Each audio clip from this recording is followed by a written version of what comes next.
and welcome, fam, to the Dr. Mumbi Show. My name is Dr. Mumbi Saraki. How you doing? How's everything going? I really do pray that you are well in all your ways and that you are living your best life. First of all, thank you. First of all, let me just give thanks and praise to the Most High for just this platform and for, choosing us at such a time as this. We want to thank each and every one of you for helping us to reach this epic milestone of 200,000 subscribers. Absolutely amazing. On our channel, we got 30,000 subscribers on the Dr. Mumbi Live within the space of a week. So we're so grateful. We were at like 8,000. We got 22,000 new subscribers. We couldn't do it without you, and that just has reinforced how important what we're doing is, because seriously, we have entered a time when things will never be the same again, but where each and every community around the world is fighting to control the narrative.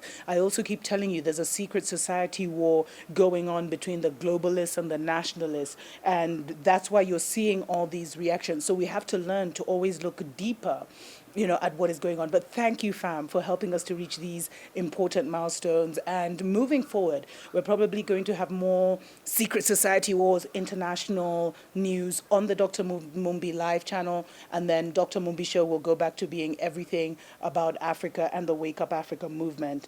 But now, some very exciting news actually coming out of Ghana. I was like, what? Just the other day I was talking about, I hope these presidents, because the world as we know it has completely ended, and I hope these presidents actually have, the strategists who understand the seasons and the times, because the world that we knew is over. And a whole new matrix is currently being imposed.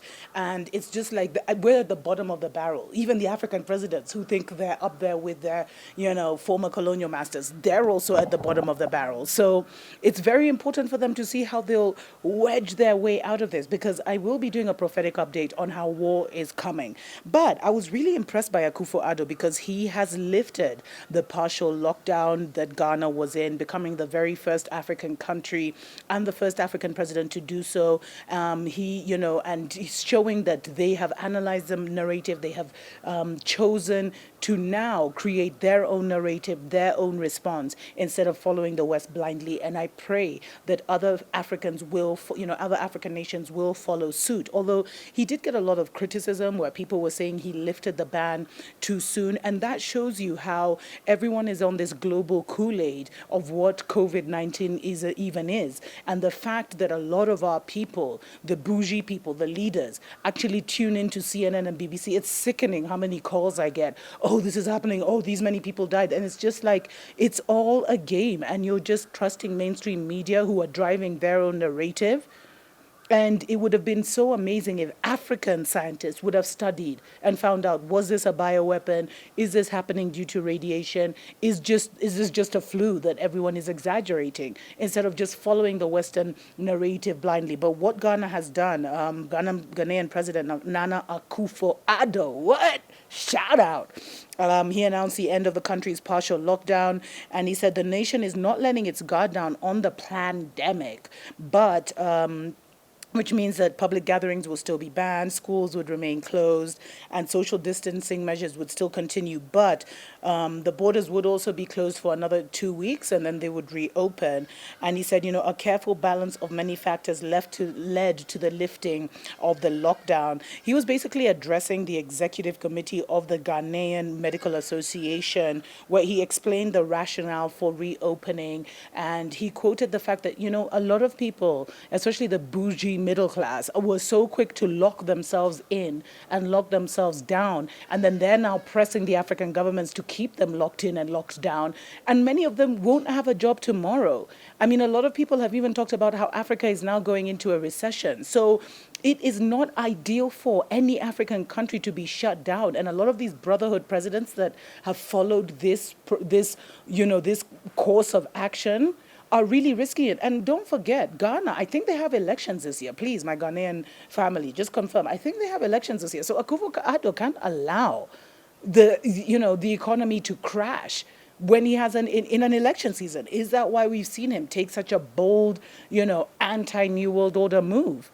Let me know what you think in the comments. And let me quote him. He said, I cannot ignore the impact that this lockdown is having on several constituencies of our nation, especially the informal workers, a very important part of the economy who need to have a day at the market otherwise in order to provide for their families, and they are having a lot of difficulty, and that is what is being witnessed across Africa. We just don't have, with all the money that our governments have stolen, it's not that Africa is poor, but when this crisis happens, it's like in a family when the father of the house has drank all the money and then all of a sudden there's a crisis like this pandemic, there's no money to feed the children.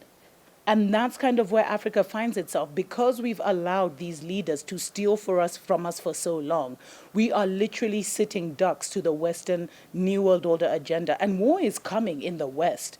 And the sad thing is, Africa may just get caught up in that because we don't know if we're left or right. We're allowing, on one side, we're allowing the Chinese doctors to come in and while they're abusing our people. On the other side, we're allowing the Westerners to come in and offer us aid and give us loans when that season is over, fam. They're crashing the economy. That's why you keep hearing Trump talking about how we need to, he needs to open up business. Because World War III is already here, fam. Whether you're aware of it or not, the war has already begun between China and the divided states. Are we going to get caught up in it? Those are stories for other days. Mwah.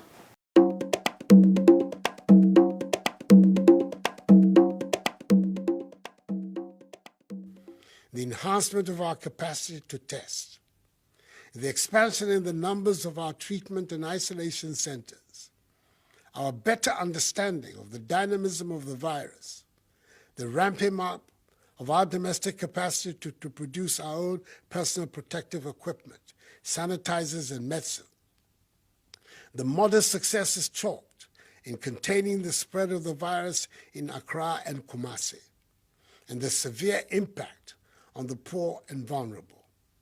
I've taken the decision to lift the 3-week-old restriction on movements in the Greater Accra metropolitan area and Kaswa, and the Greater Kumasi metropolitan area and its contiguous districts, with effect from 1 a.m. on Monday, 20th April. In effect, tomorrow, we'll see the partial lockdown in Accra and Kumasi being lifted. I must make it clear at the outset that lifting these restrictions does not mean we're letting our guard down.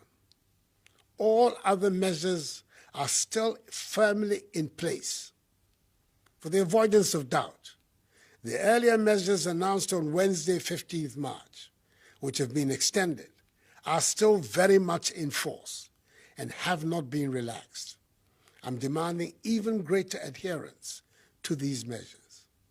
In here, I'm referring to the suspension of all public gatherings, including conferences, workshops, funerals, parties, nightclubs, drinking spots, beaches, festivals, political rallies, religious activities, and sporting events.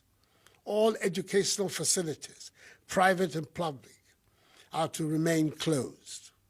Businesses and other workplaces can continue to operate, observing staff management and workplace protocols with a view to achieving social distancing and hygiene protocols. Operators of public transport, including our buses, trotros, and taxis, are to continue to run with a minimum number of passengers, as they have been doing for the last 3 weeks in maintaining social distancing.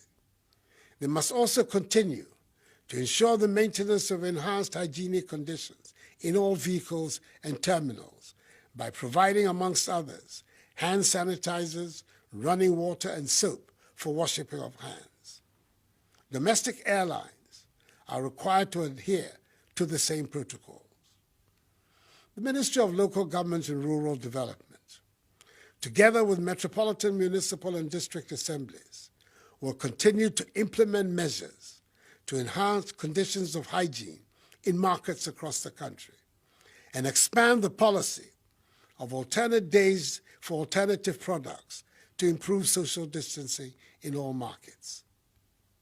As has been established, the overwhelming majority of confirmed cases have come from travelers or from people who have come into contact with travelers. It is therefore incumbent on us to continue to be vigilant about travelers into our country until further notice, and to congratulate the men and women of the Immigration Service and the Marine Police Unit for their work in securing our borders. Wake up, wake up, wake up, wake up, wake up, wake up, wake up.